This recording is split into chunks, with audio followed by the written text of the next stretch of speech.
बाबूजी, कल जो नल्हड़ में श्री शिव मंदिर में कांड हुआ है जी उनके श्रद्धालुओं पर जो एक बहुत बड़ा हमला, सुनियोजित हमला हुआ है, जी क्या आप वहाँ थे? मैं वहाँ एट ए टाइम मौजूद था और पूरी वारदात मेरे सामने हुई थी। मैंने चश्मदीद अपनी आंखों से वहाँ के हालातों को देखा और देखने के बाद मैं इस नतीजे पे पहुँचा कि अगर प्रशासन इस बात पर अमल नहीं करेगा तो चंद दिन बाद मुसलमानों का राज होगा और हमारी बहन बेटियों की इज्जत हमारे सामने लूटी जाएगी।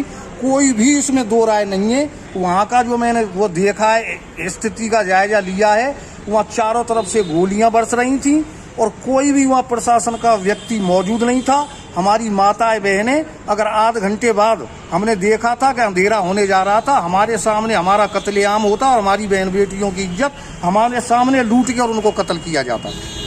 तो बाबूजी, वो लोग आप लोगों के मंदिर में आने के बाद उन्होंने फायरिंग की? हाँ, पहाड़ पर वो लोग चढ़े हुए थे, हम नीचे थे मंदिर में। करीब 6000 बच्चे, लेडीज और हम बुजुर्ग थे उसके अंदर। वो चारों तरफ पहाड़ पर चढ़ने के बाद चारों तरफ से फायर हो रहा था।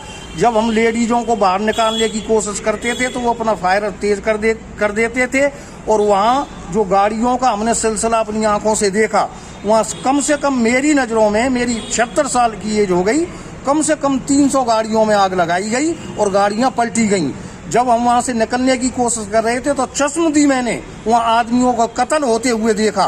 फरसाओं से काटे जा रहे थे। वो लाश कहाँ जा रही थी, कौन ले जा रहा था, इसके बारे में नहीं पता, क्योंकि हमें खुद अपनी सुरक्षा करनी थी। हम वहाँ ये देख रहे थे कि हम कैसे निकल के यहाँ से जाएं। ये मैंने स्थिति अपनी आंखों से वहाँ चश्मदीद देखी है।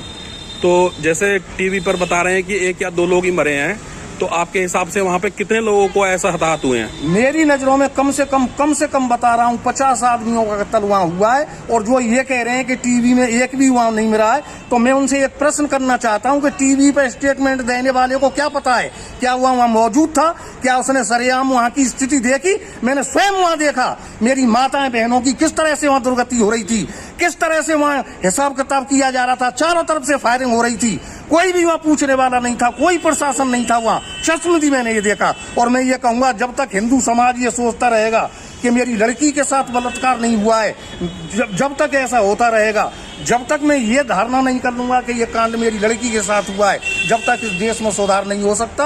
आपको मैं बता रहा हूँ, अपना तजुर्बा बता रहा हूँ, कल की स्थिति का देख के मैं हालात बता रहा हूँ। अगर यही स्थिति चलती रही तो वो दिन ज़्यादा